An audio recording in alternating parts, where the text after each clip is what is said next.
Previously, in the recap, Shu made a contract with his demon girlfriend to exterminate demons, and Shu's family died in a demon attack, but the government covered up demon activities and blamed it on his father. So now he hunts down the demon to find the true culprit in order to clear his father's name. But one day, while Shu's ex-girlfriend, Ayano, was on a mission to kill a C-class demon on a mafia hideout, she saw a familiar man she had seen while she was on a park with Shu. So she asked Linhua for assistance in obtaining a detective from the Anti-Demon Bureau, Mikami, to assist them in this case. However, Tony was killed, and the weapon found was from another mafia group. Tony's girlfriend, on the other hand, became demonized and began attacking everyone involved in his death in order to exact revenge for Tony's death. And, surprisingly, Shu was able to locate her quickly with the assistance of a mysterious informant who always provides Shu with classified information about demons. Shu arrives to kill Maria, who has turned into a demon, but she escapes. However, Maria targeted Ayano because she saw her while the cops were taking Tony away, but she had fled because Ayano had gotten back up from Kasara. As a result of her earlier encounter with a demon, Ayano was quarantined. So Mikami was curious about the informant who gave Shu all the information so quickly because that kind of information could only come from a higher up. But even Shu had no idea who was providing him with inside information on demons. So Mikami reveals about Shu's past, revealing that his father worked as a city disaster prevention consultant, and it was he who discovered that orgonium being the cause of a person's demonization. As a result, they conducted an inspection of the orgonium mine in which many people participated, but they were all treated it like a field trip, and brought their family along. There, except for Shu, everyone died for unknown reasons. And because neither the government nor the public were aware of the root cause of the problem, the government blamed it all on Shu's father. They accused him of attempting to connect their world with the demon world, which resulted in many deaths, and labeled him a traitor. That's why Shu was always hunting down demons to find the true perpetrator of that incident so that he could prove his father's innocence. However, Mikami suspects that it could be the same informant who accused Shu's father, and that he could even be the same person who is currently demonizing person. So Shu agreed to assist Mikami in determining the identity of this mysterious informant. So Shu decided to pay a visit to Ayano because she was quarantined, but Ayano was more concerned about Shu because he was sacrificing his own life and memories in order to discover the truth about his family's death. Shu, on the other hand, tells her that the main reason is that he believes his little sister is still alive, because Shu occasionally has dreams about his little sister being restrained and crying for help. So he wanted to find out what happened to his family that day in the mine and find his sister. Hearing this, Ayano became more emotional and decided to leave Shu. But Ayano wanted to feel Shu's warmth for one last time because she wouldn't see him again after this. So, as the time drifted away, they both slept together in a dark warehouse with each other. Then Maria appeared there, but fortunately Kasara also arrived to save them. Kasara was angry that Ayano had slept with Shu while she was now Shu's girlfriend. So in order to fuel her power, Kasara forcefully took away all the memories Ayano and Shu had made together in bed.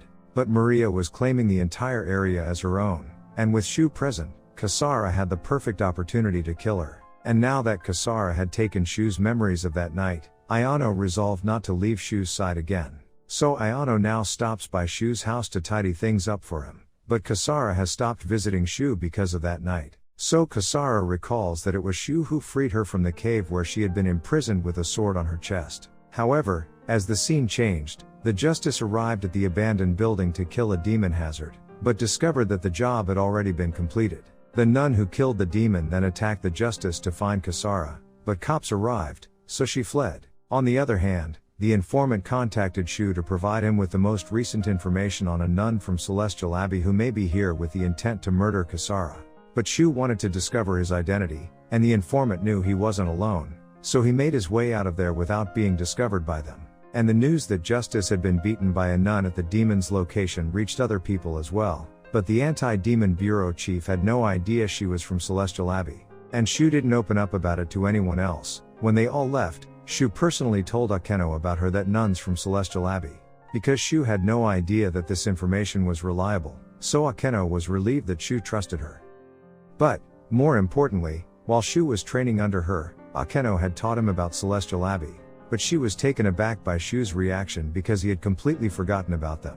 So she told Shu about Celestial Abbey, how it began in Europe and has always extended their help to anyone who wants it, and they never discriminate against anyone. but their true identity is that of a demon exorcist, and Celestial Abbey operates on a global scale, so they must delve into this to discover the reason for her appearance in Barren City. So, while Akeno was talking to Ayano at night, the nun got to triple a base and beat up anyone who got in her way.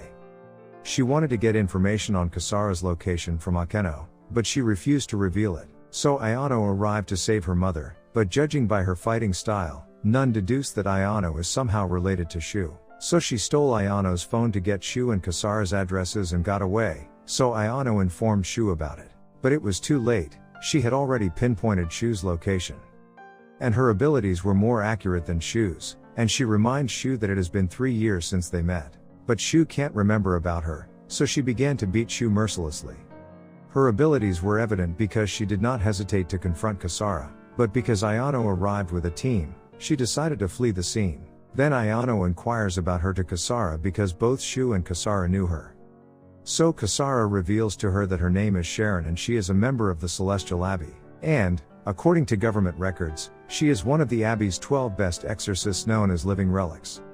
So Kasara reveals that in the past, Shu collaborated with Celestial Abbey in order to obtain Kasara. Abbey's goal was to kill Kasara, but Shu wanted her alive, so Sharon tried to take out Shu while they were in bed, but Shu outwitted her and took Kasara from their hands that night. So, after telling her that much, Kasara left from there to go home, but she received a message from Sharon with an address where she could meet up with her. Sharon did this because the Abbey had smuggled a powerful armor modified with demon cells so she could use it to kill Kasara. So Kasara arrived at the meeting point Sharon had specified. She knew Sharon's intention was to kill her, but standard bullets were ineffective against demons. But the demon cell, Kasara, knew she couldn't take things lightly here because Sharon could really kill her with the demon cell's power, and at some point she was successful. But Shu arrived by exploding the floor beneath Saran and removing Kasara at a safe point.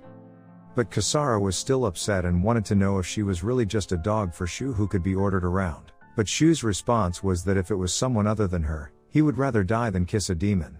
Kasara accepted Shu's response and used his memories to fuel her power. Kasara shook Sharon's new armor, so she tried to take Shu out with the demon cells, but even that is no longer effective against Kasara. Kasara defeated Sharon in a one-sided battle after unleashing her full power. So that brings our today's video to an end. The third half of this recap will be up soon, so subscribe to the channel and press the notification bell to get the latest updates, and until then, take care everyone.